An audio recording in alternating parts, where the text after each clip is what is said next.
اعوذ باللہ السمیع العلیم من الشیطان الرجیم من حمزہ ونفخہ ونفثہ۔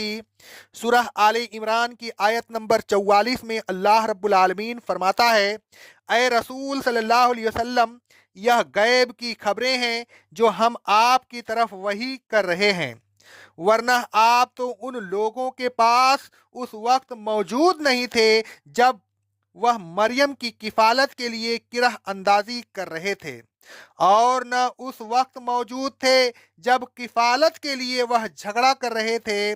ایسی صورت میں آپ کو ان چیزوں کا علم کیسے ہو سکتا تھا؟ یہ تو ہمارا فضل ہے کہ ہم نے بذریعہ وہی آپ کو بتا دیا ہے۔ اللہ تبارک و تعالیٰ فرماتا ہے، اے رسول صلی اللہ علیہ وسلم، یہ غیب کی خبریں ہیں جو ہم آپ کی طرف وحی کر رہے ہیں۔ آپ ان خبروں سے واقف نہیں تھے، اور واقف ہوتے بھی کیسے جبکہ وما کال دہم، آپ ان لوگوں کے پاس موجود نہیں تھے۔ موجود ہوتے تو آپ واقف ہوتے۔ جب حضرت مریم کی کفالت کا معاملہ درپیش ہوا تو بنی اسرائیل آپس میں جھگڑنے لگے۔ ہر شخص یہ چاہتا تھا کہ میں کفالت کروں۔ بالآخر یہ طے پایا کہ کرہ اندازی کی جائے۔ کرہ اندازی میں جس کا نام نکلے وہی حضرت مریم کا کفیل بنے۔ کرہ اندازی میں حضرت زکریا علیہ السلام کا نام نکلا، جیسا کہ ارشاد باری ہے۔ اللہ تبارک و تعالیٰ فرماتا ہے سورہ آل عمران کی آیت نمبر 37 میں، اللہ نے زکریا کو ان کا کفیل بنا دیا۔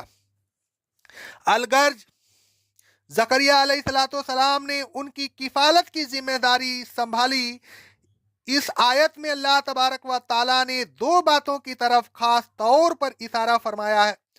پہلی بات یہ ہے کہ رسول اللہ صلی اللہ علیہ وسلم کو غیب کی باتیں بذریعہ وحی پہنچائی جا رہی تھی۔ آپ ان چیزوں سے واقف نہیں تھے۔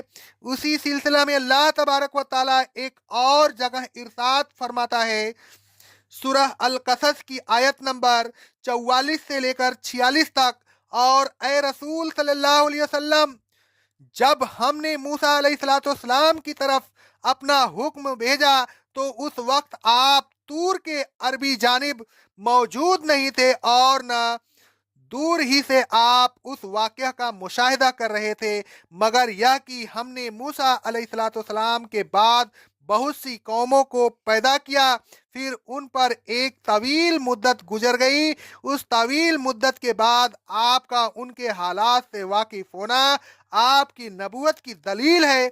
اور اے رسول صلی اللہ علیہ وسلم، آپ اہل مدین کے ساتھ بھی نہ رہے تھے کہ ان کے ساتھ رہنے کی وجہ سے ان کے حالات سے واقف ہوتے اور ان لوگوں کو ہماری آیتیں پڑھ پڑھ کر سناتے، لیکن ہم نے آپ کو رسول بنا کر بھیجا ہے، لہٰذا ہم نے آپ کو یہ باتیں بتا دیں تاکہ ان باتوں کا علم آپ کی نبوت کی دلیل ہو۔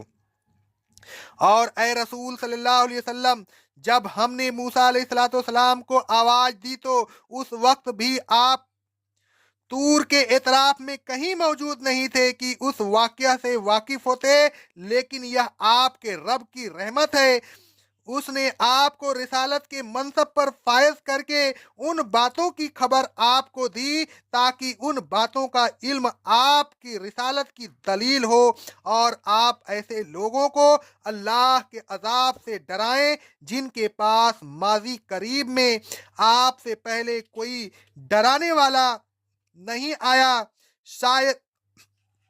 شاید وہ نصیحت حاصل کریں۔ اس سلسلہ میں ایک اور مقام پر اللہ تبارک و تعالیٰ فرماتا ہے، سورہ ہود کی آیت نمبر 49 میں، اے رسول صلی اللہ علیہ وسلم، غیب کی خبروں میں سے یہ چند خبریں ہیں جو ہم آپ کی طرف وحی کر رہے ہیں۔ اس سے قبل ان خبروں سے نہ آپ واقف تھے اور نہ آپ کی قوم۔